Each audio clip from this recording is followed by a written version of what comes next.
Hi, I'm Stacie Davis, and this is my contribution to the LS 583 Poetry Slam.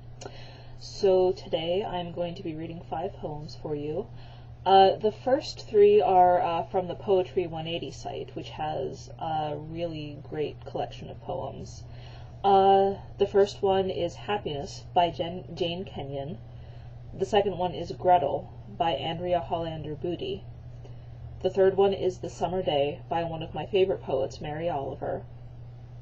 And then the other 2 are from the reading this week. I am going to be reading Swimming the Rio Grande by Guadalupe Garcia McCall, and that is from the book Under the Mesquite. And finally, I am going to be reading The Last Thing I Remember by Sonya from her book To Be Perfectly Honest. So thank you, and I hope you enjoy. Happiness by Jane Kenyon.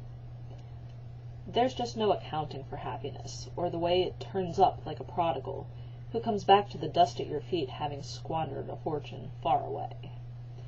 And how can you not forgive? You make a feast in honor of what was lost, and take from its place the finest garment, which you saved for an occasion you could not imagine, and you weep night and day to know that you were not abandoned, that happiness saved its most extreme form for you alone. No, happiness is the uncle you never knew about, who flies a single-engine plane onto the grassy landing strip, hitchhikes into town, and inquires at every door until he finds you asleep mid-afternoon, as you so often are during the unmerciful hours of your despair. It comes to the monk in his cell. It comes to the woman sweeping the street with a birch broom, to the child whose mother has passed out from drink. It comes to the lover, to the dog chewing a sock, to the pusher, to the basket maker, and to the clerk stacking carrots in the night. It even comes to the boulder, in the perpetual shade of the pine barrens, to rain falling on the open sea, to the wine-glass, weary of holding wine. Gretel by Andrea Hollander Budy. A woman is born to this. Sift, measure, mix, roll thin. She learns the dough until it folds into her skin, and there is no difference. Much later she tries to lose it, makes bets with herself, and wins enough to keep trying. One day she begins that long walk in unfamiliar woods. She means to lose everything she is. She empties her dark pockets, dropping enough crumbs to feed all the men who have ever touched her or wished. When she reaches the clearing, she is almost transparent. So thin, the old woman in the house seizes only the brother. You know the rest.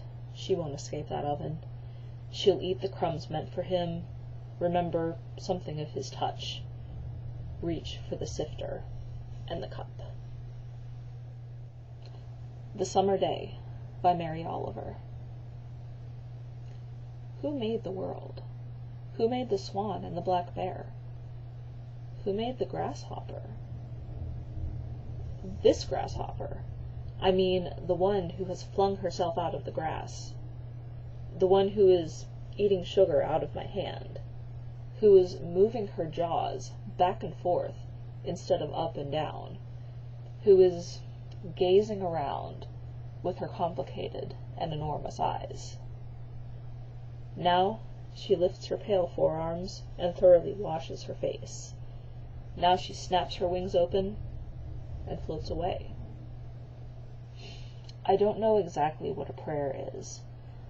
I do know how to pay attention, how to fall down into the grass, how to kneel down in the grass, how to be idle and blessed, how to stroll through the fields, which is what I've been doing all day. Tell me, what else should I have done? Doesn't everything die at last, and too soon? Tell me, what is it that you plan to do with your one wild and precious life? Swimming the Rio Grande by Guadalupe Garcia McCall. It is Sunday, and the sun is an Aztec god, so powerful you can go blind if you stare at it too long. After so many months of anxiety and stress, it is a blessing to be on spring break, to feel at home again in Mexico, to float on our backs, close our eyes, and just relax, while Mommy sits on a blanket and watches us from the riverbank with her eagle eyes. Papi is stranded in the shade of the mesquite trees, because he is güero, not dark like we are, and the sun god has turned him red like a boiled crawfish. As for me, today I am a bronzed mermaid, weightless and swift. My hair floats before me like seaweed as I pierce the golden surface of the river and come up for air. Paco is a predator, swimming underwater, trying to scare us by nipping at our toes with a clothespin. His shark belly is big and swollen with warm river water and cold hot dogs that he snuck out of the ice chest while Mommy wasn't looking. Annalisa and Victoria are water sprites, diving for pretty rocks and collecting them in the socks they'd been wearing. Calcetines that were Sunday school white this morning, but are now dingy and stretched out enough to fit Bigfoot. Come Monday morning, Mommy will shake her head and say, "Ay, Chihuahua," as she pulls the calcetines over her knuckles and scrubs them hard against each other. For now, we are frogs, bobbing up and down and side to side, with our eyes half closed, letting the sun, our ancient father, the patron god of our ancestors, kiss our naked foreheads from up in the sky. The Very Last Thing I Remember, by Sonya Sones. The very last thing I remember is grabbing Will and wrapping my arms around him just as the limo slammed through a wooden barrier. Then that sick feeling you get from a sudden drop, and Will screaming, "To infinity and beyond!" After that, nothing. No memory of hitting the river. No memory of the icy black water filling my lungs. But I know it must have. Because I'm dead.